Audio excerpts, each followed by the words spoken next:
my name is Jennifer Billock. I'm a flight instructor as well as the vice president here at Cleveland Chapter, Women in Aviation. I love teaching and I love to see my students grow. Right now, we're standing at the Burke Lakefront Airport where the International Women's Air and Space Museum is located.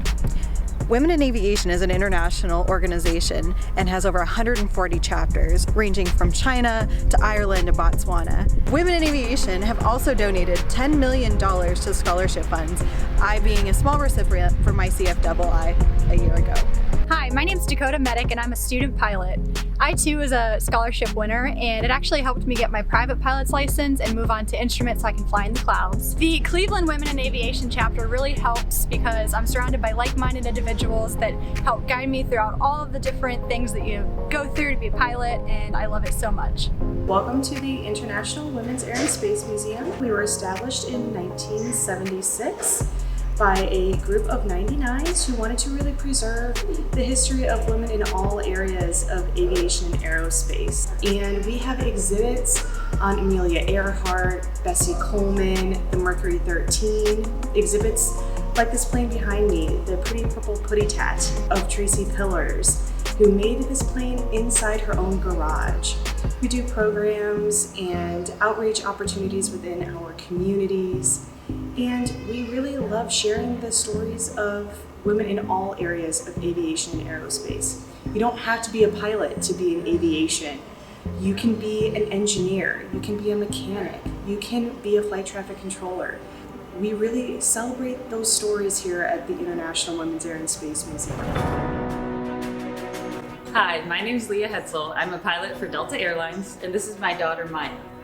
I love being a mom, and I can't wait to share my love for flying with my daughter. I love being around airplanes so much. I've been the president of the Cleveland Chapter of Women in Aviation for 8 years. Some of my favorite chapter events include Astronomy Night, Girls in Aviation Day, and a Santa fly-in around Christmas time. We know flying can be expensive, but there are so many people out there who want to help you. Our chapter is proud to have awarded over $10,000 in scholarships to local aviation students over the last 5 years. Don't let anyone tell you you can't be all that you want to be. Hello, I'm Jennifer Malloy. I am an air traffic controller currently at Cleveland Center. I started my career at the age of 18. I joined the Air Force right out of high school and worked as a tower controller in North Carolina and worked in a contract tower before I settled into working in the radar environment. As an air traffic controller, we ensure the safe and expeditious flow of over 2 million passengers per day. Most people think air traffic controllers are the people with the orange sticks marshaling your aircraft in.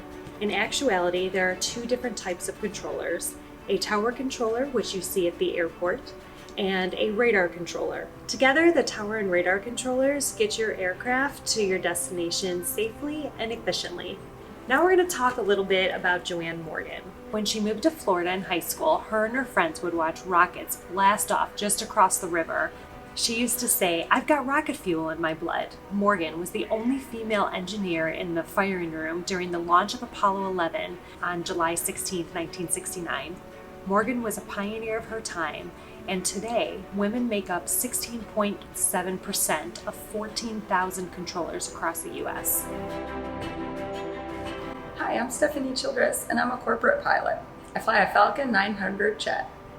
One of the really cool things about being a corporate pilot is that you could fly regionally, you could fly all over the country, or you could get to fly all over the world. The corporate pilot career path might not be as common or as well known as the airline pilot career path, but it's a very exciting job, and it's an amazing job with lots of opportunity and potential. I'd like to tell you about a very adventurous local pilot that you could learn about here at the International Women's Air and Space Museum. Margaret Herbert was a local pilot, and she graduated from Bowling Green State University and became an English teacher. But apparently that job wasn't adventurous enough for her because she decided she wanted to learn how to fly. She took flying lessons and got her pilot's license. Later, she joined the Women's Air Force Service Pilots, and she towed targets for B-24 gunners. Talk about an exciting job. After that, she became a flight instructor and went on to participate in the Cleveland National Air Races. She won a trophy and later went on to set the women's speed record at the time. Later, she joined the Flying Tigers, which was an aerial circus troupe. You can learn more about Margaret and many other women pilots at the International Women's Air and Space Museum. Hi, my name is Dakota Foster. I was born and raised in the Akron-Canton area. I went to school at Embry-Riddle down in Daytona Beach, Florida, where I learned all of my flight training. And then I worked as a flight instructor to get my 1,000 hours to go to the airlines. I've been with Republic Airways as a first officer on the Embraer 175 out of Columbus, Ohio for just over 2.5 years now. I'm on the executive board for Women in Aviation Cleveland Chapter, where I sit as the Girls in Aviation Day chair, and I'm working on planning an awesome event for you guys for this year. Today I want to talk to you a little bit about Major Sheila Thompson in the United States Air Force, where she worked as a navigator. She was in the Air Force Command, where she was a post controller on the 445th Airlift Wing at Wright-Patterson Air Force Base in Dayton, Ohio from 1993 to 1995. She was the first female navigator over in Youngstown, Ohio, where she flew varying C-130 specific missions. Her primary mission was in Antarctica for off-season missions with airdrop qualification. Over her years as a major in the United States Air Force, she received several medals and awards, and she retired in July of 2011. My name is Leah McIntyre, and I'm an aerospace engineer. I have been working for NASA for 21 years, sending spacecraft to the International Space Station, the Moon, and Mars. In my current position, I am the Chief Engineer for the Radioisotope Power Systems program. This means I help ensure my team of engineers makes all the correct technical decisions in converting heat into electrical power. My system was just launched on Mars on the Perseverance rover and provides all the power to rove on the Red Planet.